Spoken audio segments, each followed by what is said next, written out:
Hello mic testing 1 2 3 4 hello mic testing.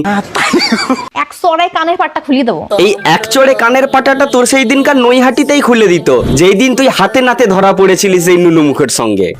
তোমরা তো সবাই জানো, তোমরা সবাই জানো। সবাই ততটাই জানে যতটা তোমরা সবাইকে জানিয়েছো, কিন্তু সবাই এখন ততটাই জানবে যতটা আমি সবাইকে জানাবো। তোমরা যা কাও তা কাও, আমি কিন্তু রীতিমতো ডিপ্রেশনে থাই। আরে এই যে কতটা মিথ্যে কথা বলতে পারে সেটা সামনে থেকে না দেখলে কেউ বিশ্বাস করতে পারবে না। নুনু মুখের সঙ্গে প্রি হানিমুন শেষ করে বকখালি থেকে সুমি ঘরে ফিরছে, আর বুঝতেই পারেনি যে ওর এক্স বয়ফ্রেন্ড ওই ট্রেনেই থাকবে ওকে হাতে নাতে ধরার জন্য। কি সত্যি কথাগুলো বলতে রাগ করলি? এক সরে কানের পাটটা খুলে দেবো। বলছি বহু বছর আগে তুইও তোর কোন একটা এক্স এর সঙ্গে চিট করতে গিয়ে সেও তো যে তোর কানের গড়াই দিয়েছিল, আর কতজনের সঙ্গে চিট করবি রে তুই? এত তাড়াতাড়ি কিভাবে মা হয়ে গেলাম আজকে সেটাই ছোট্ট করে শেয়ার করব। তুই মা হয়ে গেলি কি করে? কিভাবে মা হয়ে গেলাম আজকে সেটাই ছোট্ট করে শেয়ার করব। না এখানে অবাক হওয়ারও তেমন কিছু নেই, যেখানে তুই দিনরাত বিয়ের আগে এদিক সেদিক ওদিক রাত কাটিয়ে আসছিস, মা হওয়ার তো পুরো 100%ই চান্স আছে তোর। আর বলছি তুই এই পিন্টুকে কিসের জন্য ব্রেকআপ করে দিয়েছিলি? তোর সাথে ঠিকমতো চাকরগিরি করতে পারছিল না বলে? কি আছো হা করে কোন দিকে ব্যাং? তুমি খাও না, তোমার দিকে খাও। দেখাতে বলছি ভিডিওতে তো অস্বস্তিকর। যখনই ভিডিও করতে বলি ক্যামেরা অন করে। কি পিন্টুদা, যখনই তোমাকে ক্যামেরা অন করে বলছে তুমি একটু ভিডিওটা করে দাও, তখনই তুমি এদিক ওদিক সেদিক কি দেখছো? পালানোর জন্য ওর থেকে? অস্বস্তিকর। সত্যি অস্বস্তিকর, এতটাই তুমি ওর কাছে অস্বস্তিকর হয়ে গেছো যে ও তোমাকে ডিরেক্টলি ভাবে ছেড়ে দিয়েছে। ভাই ইউজ কাকে বলে? তোমরা কি ভাবছো শুধু এটার জন্য ছেড়েছে? না না না না না, আমাদের সুমি একটু নেংটু ভিডিও করতে চাইতো যাতে একটু ভিউজটা বেশি আসে, আর সেটাই আমাদের পিন্টুদা মেনে নিতে না পেরে ভিডিওগুলো ডিলিট করে দেওয়াতে সুমি পুরো পিন্টুদাকে ডিলিট করে দিল। ভাই ইউজ কাকে বলে? আর এখন জুটেছে সুমির কাছে এই নুনু মুখোটা, আর নুনু মুখোটা সুমির এই রকম ভিডিও বানিয়ে দিচ্ছে। নুনু মুখো, তুই আবার সুমিকে এইসব ভিডিও করতে বারণ করিস না, নালে তোকেও সুমি ডিলিট করে দেবে। দাঁত খিচুনি মামুনি, দাঁত বার করলে কি বিচ্ছিরি লাগে, মুখটা কি বেকার দেখতে। এই লে, এখনো পর্যন্ত আমি ইন্ট্রোটাই দিতে পারলাম না, ততক্ষণ ধরে আমি ঢেবলিকে নিয়ে কথা বলেছিলাম আর এখানে ঢেবলি ঢুকে গেছে। এই তুই আগে তোর দাঁতের পালং শাকটা লেগে আছে, ওটা পরিষ্কার কর, তারপর কথা বলবি। সাবস্ক্রাইব করে ঘন্টাতে জোরে থাবড়ে দাও যাতে নেক্সট ভিডিও মিস না যায়। তো hey hello and WhatsApp guys, কেমন আছেন সবাই? আশা করছি সকলে খুব ভালো আছেন। কত বড় সর্বনাশ হয়ে গেল আজকে। এই কেন রে, কি হলো? কি কাণ্ড ঘটিয়ে দিলি আবার তুই? দিনের বেলায় ভিডিও করে জানলা আটকাতে ভুলে গেছি। এই জানলার পর্দা নতুন লাগিয়েছি আজকেই, পর্দা পুরো ভিজা। কেন তুই তো নুনু মুখকে বলিসনি যে বাথরুমে গিয়ে হিসুটা করতে? সেই ও ভূতের ভয়ে রাত্রেবেলা জানলা খুলে জানলা থেকেই হিসু করছে, দিল তো তোর পর্দাটা ভিজিয়ে। অঙ্কিতা আর আমি তো চলে এসেছি দীঘাতে ঘুরতে, কিন্তু আমাদের মাঝখানে কে নেই? তোদের মাঝখানে ওই টেপলিটা নেই, যেই টেপলিটা এখন মায়াপুরে গিয়ে 2500 টাকার রুম নিয়ে নুনু মুখের সঙ্গে প্রমোশন ভিডিও করছে। 2500 টাকার একটা রুম নিয়েছি আমরা মায়াপুরে গিয়ে। না টেপলি না হয় 2500 টাকায় মায়াপুরে রুম নিয়েছে, আর তোরা ভেবলি ঢেপলি মিলে দীঘায় ঘুরতে গেছিস, কিন্তু দীঘায় গিয়ে এই ভেবলির সঙ্গে একটা কি যেন ঘটনা ঘটে গেছে। প্রথমবার দীঘার সমুদ্রে স্নান করতে গিয়ে কিছু ছোট লোক মেন্টালিটির ছেলে আমার গায়ে হাত দেয়। এই একটা মেয়ে ভাই, যেখানেই যায় সেখানেই সমস্যায় পড়ে যায়, মানে সমস্যা ওর থেকে দূরে যেতে চাইলে ও কিন্তু সমস্যাকে দূরে যেতে দেয় না। তো তোমাদের আমি একটা ক্লিয়ার করে দিই যে আমি ভেজ খাবার খাই, মানে মাছ মাংস ডিম এসব খাই না। তাই কি? তাহলে তোমার থালায় এটা কি রাখা আছে বলো তো? কেমন মাছের পিসের মতো লাগছে না? মনে হয় ভেবলি মাছের পিসটা সরাতে ভুলে গেছে। হ্যাট, আগে মাছের পিসটা সরিয়ে নে, তারপর ভিডিও বানাবি। তখন আমার আবেগে কাজ করছে, বিবেক কাজ করে নাই। বিয়ের আগে এক সপ্তাহ আমাকে হৃদয় বাড়ি থাকতে হবে। কিউ ক্যা হুই? এবার কেন, কি কারণে, এটা অনেকে জেনেই গেছে। তোমরা তো সকলেই জানো, কারণ সুমি হচ্ছে ঘড়ি ডিটারজেন্টের মতন, পেহলে ইস্তেমাল করো ফির বিশ্বাস করো।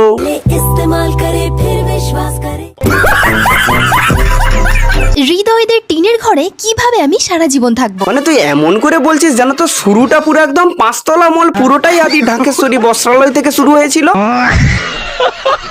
প্লাস ওর ভাঙা বাড়ি থাকা সত্ত্বেও কিভাবে আমি ওর সাথে সম্পর্কে আসলাম? তার কারণ হচ্ছে পিন্টু তোমার ঠিক মতো ভিডিও করে দিতে পারতো না, আর পিন্টুকে তোমার অসহ্যকর মনে হতো। দেখাতে বলছি ভিডিওতে তো অস্বস্তিকর।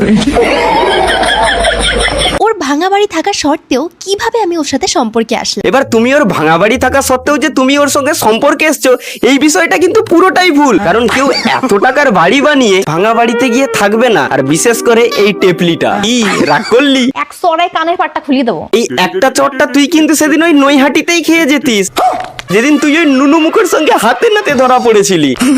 একজনের সঙ্গে রিলেশনশিপ থাকাকালীন আবার অন্যজনকে নিয়ে তুমি বকখালিতে গিয়ে 2 দিন 3 দিন রাত কাটিয়ে আসবে, হাতে নাতে ধরতে তুমি বলবে কই না তো, আমি তো বাড়িতে।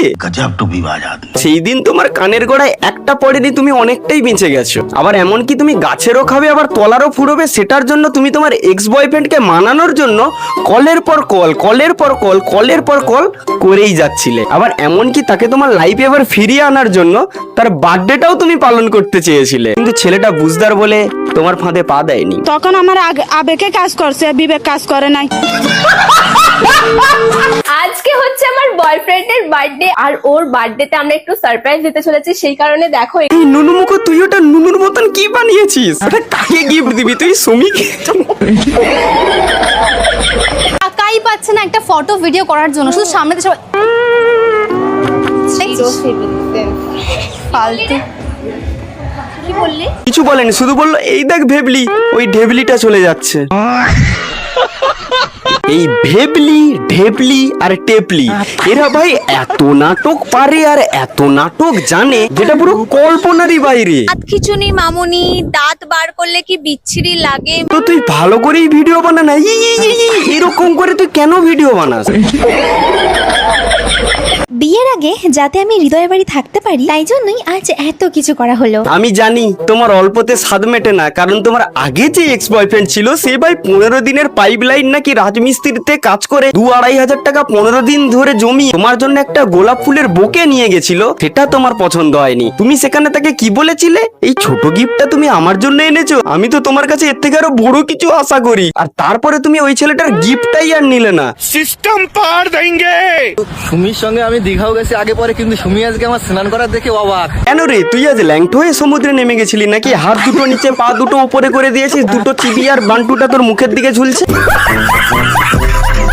আমাদের বাড়ির পাশে আছে একটা শ্মশান, আর সেই শ্মশানের পেতনি হচ্ছে তোমার মেয়ে টেপলি। আর সত্যি কথা বলতে গাইস, এই পাখাটা এনেছিলাম বলে বেঁচে গেছি। পরীক্ষা শেষ করার পরে না ও আমাকে ব্যাগটা ক্যারি করতেই দেয়নি। বাপরে এত কেয়ারিং! তো তোর পিন্টু তোকে এত কেয়ারিং করার পরেও তবুও তুই পিন্টুটাকে ছেড়ে দিলি কিসের জন্য? না পিন্টু তোর কাছে চাকরগিরি করতে পারেনি বলে, অস্বস্তিকর। আর তোকে এইসব ভিডিও বানাতে দেয়নি বলে। কিন্তু তা বলে ওই নেংটু তোকে ভিডিও করতে দেয়নি বলে তুই ব্রেকআপ করে নিবি? কি রাগ করলি? ফাইনালি খুলেই ফেললাম। হ্যাঁ সে তো বুঝতেই পারছি, যেখানে তোকে তোর পিন্টু খুলতে দিত না সেখানে এখন তোকে তোর ওই নুনু মুখোটা খুলতে দিচ্ছে। ঠিক এইভাবে আমাদের এই টেপলি এবার বুঝতেই পেরেছে যে আজকের ভিডিওটা কিভাবে হয়েছে। টেপলি তুই নিজেই বলে দে তো। হাসি দিয়ে শুরু হলেও আজকে কান্না দিয়ে দিনটা শেষ হলো। টেবলি বুঝতেই পারেনি যে এইভাবে ওর আজকে পর্দা ফাঁস হয়ে যাবে। তো যাই হোক টেবলি, কান্না করার কিছু নেই, ভালোভাবে থাক, রিল্যাক্সে থাক। তোমাদেরকে বলছি ওকে গিয়ে কোনো হেড কমেন্ট করার কোনো দরকার নেই। ভিডিওটা কেমন লেগেছে তোমরা অবশ্যই আমার কমেন্ট বক্সে জানাও, আর যদি পার্ট 2 দেখতে চাও তাহলে সেটাও অবশ্যই কমেন্টে জানাও। আর চ্যানেলটিতে যদি নতুন হয়ে থাকো চ্যানেলটি অবশ্যই সাবস্ক্রাইব করবে। তো দেখা হচ্ছে নেক্সট আরেক কোনো ভিডিওতে, ততক্ষণে গুড বাই।